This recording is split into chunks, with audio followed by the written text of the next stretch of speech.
Good morning, this is talkSPORT Breakfast with Arnold Clark. Sell your car with no admin fees, any make or model. I'm Jeff Stelling, I'm with the Rangers legend, Super Ali McCoist. Ali, I've been here. Legend no more, by the way. I've been getting pelted. I know you. I was going to say I've been here 3.5 hours now, so I feel that I can take the mickey a little, because you're having a mare, aren't you? Sure, I've been told. Not the Czech Republic for the Rubik's Cube, but Hungary, and 3 teams have been relegated before. 3 promoted sides. Well, Agent 271's right into me. Had a mare this morning. All 3 promoted sides went down. Barnsley, Bolton and Palace. Ashley, Newcastle United fan. He's giving me it tight as well. Tell you what, though, the two of them only too quick coming back to me about the Rubik's Cube. You never knew that one, did you? Anyway, I got that one wrong as well. Hungary was born, I believe. Now coming up after us at 10 o'clock, Jim White, Simon Jordan and Graeme Souness will all be here on talkSPORT. Jim's in the studio with us now, so you're looking forward to Graeme's return, Jim. Jeff, good morning. This is like deja vu all over again for you and I, isn't it? Here we are with Super Ali McCoy. Yes, Souness is coming back, but with Souness coming back this morning, Jeff, and now you on board here, there's no money left for anybody here at talkSPORT. It's all gone. The piggy bank it's completely run dry. I want to know what Souness are being paid. Well, the jury's out on that one. It'll be Tony Galenti. Don't worry about that. It will be plenty. The last time he ran off scared, retired hurt after Simon savaged him a few times, but he's come back for more, which is a good news, Jeff.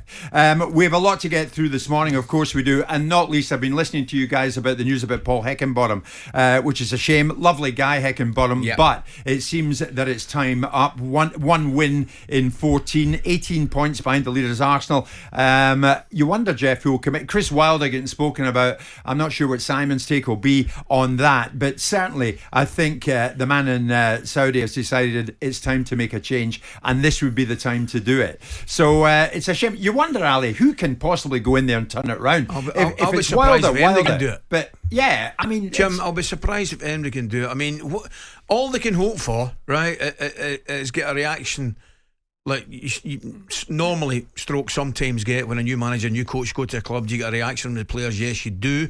So that's what they can hope for, and maybe get a change in personnel. You can bring 1 or 2 in if it's an opportunity to in the window in January. But however, the performance at the weekend was really, really concerning. I know McBurney gets sent off 2 yellows, but it was a shocker of a performance. It was indeed. And of course we'll pick over the bones of that Euro draw with Souness, Jeff. Scotland bound to qualify from there.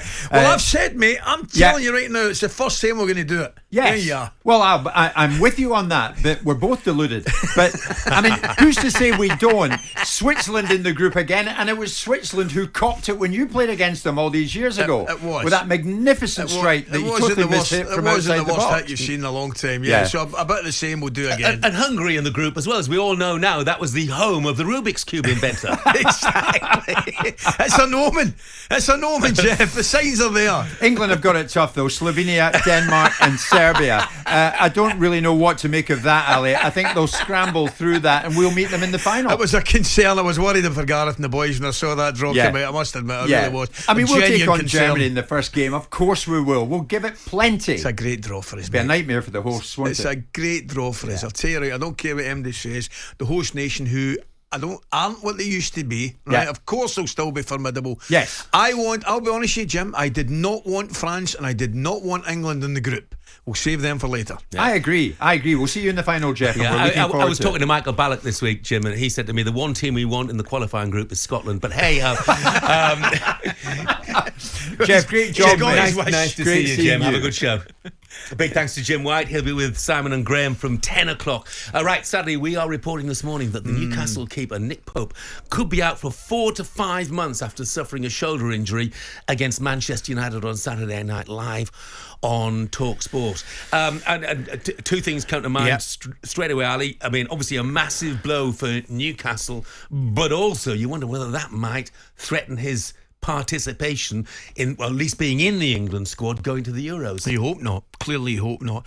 And it was when I say funny, when I clearly don't mean funny, it was a strange one, because when he went down the shot, he didn't save the shot. I think if I remember it, it was a strike from Rudiger, the substitute come on. I think Fabian Schär stopped it in a great block, but you could see he went down and you could see him land awkwardly on his shoulder. And the fact, you know what his goalkeepers are like nowadays in particular, down the back up. That's all they do in training. When they get down, they get back up for the next save, and he couldn't get up again, or he didn't get up again immediately.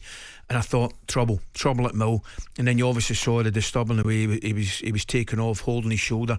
It's another blow for Newcastle. It's another blow for Eddie Howe and the fans. But more importantly, just for the lad himself, I hope it's not as long term as it looks, because he's been terrific. I thought his performance, he had a couple of saves, Jeff, in Paris that were absolutely ridiculous. The one late on, he comes across a goal that might have been from Dembele, I'm not so sure, or Barcola, the substitute, I can't remember exactly who it was absolutely first class. Great lad, great goalkeeper. Genuinely hope he's back as soon as possible, and I hope he does make that England squad. Look, he is top class, there's no doubt about that. You know, we've talked a lot about Manchester United and how disappointing they were, but Newcastle, brilliant story, man. I just thought, you know, considering the injuries they've got, the passion, the desire, the drive, the commitment of every single Newcastle player was just a cut above. Jeff, it's just a breath of fresh air. Those supporters, man, are magnificent. I met a lot of them in Paris, and it's just a pleasure to go down there and watch them. It's just a pleasure to go and be involved in that stadium, because there's no divine right to success. There's just a general feeling of delighted to get their club back, pinching themselves every week, loving what they're watching.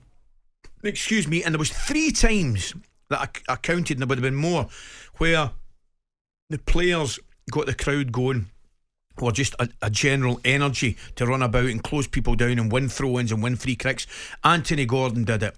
Guimaraes did it. I think Almiron did it. It might have been Joe Linton that did it, where the crowd were appreciative of their efforts, and they reacted in the way to get the crowd going. It really is. As I say, there's nothing not to like about Newcastle. And I just want to quickly ask you about one player. Yep. 17, Lewis Miley, been absolutely amazing. Now, this sounds absolutely bonkers, but if he carries on the way he is now, could he somehow get on that plane? Oh, crikey, no.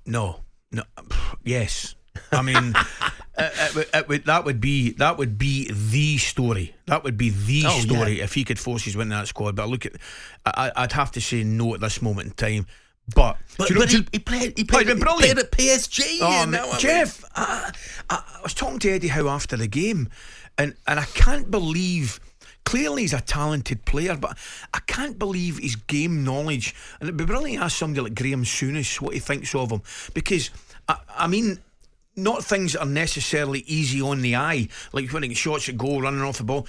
Just his general football knowledge and putting people down angles, putting midfielders down angles into where he wants to go, where he's strong defensively, shutting people off, standing on his feet, not going to ground in tackles. It's just his general awareness of how to play the game at 17, I find remarkable. Yeah, absolutely amazing. By the way, already people are speculating, Nick Pope injured, Aaron Ramsdale, don't see Arsenal letting him go, to be honest. David De Gea is another name that's being mentioned. But look, let's move on to talkSPORT Breakfast, waking you up Monday to Friday morning from 6 a.m. on AM, on DAB, via the talkSPORT app and on your smart speaker. talkSPORT.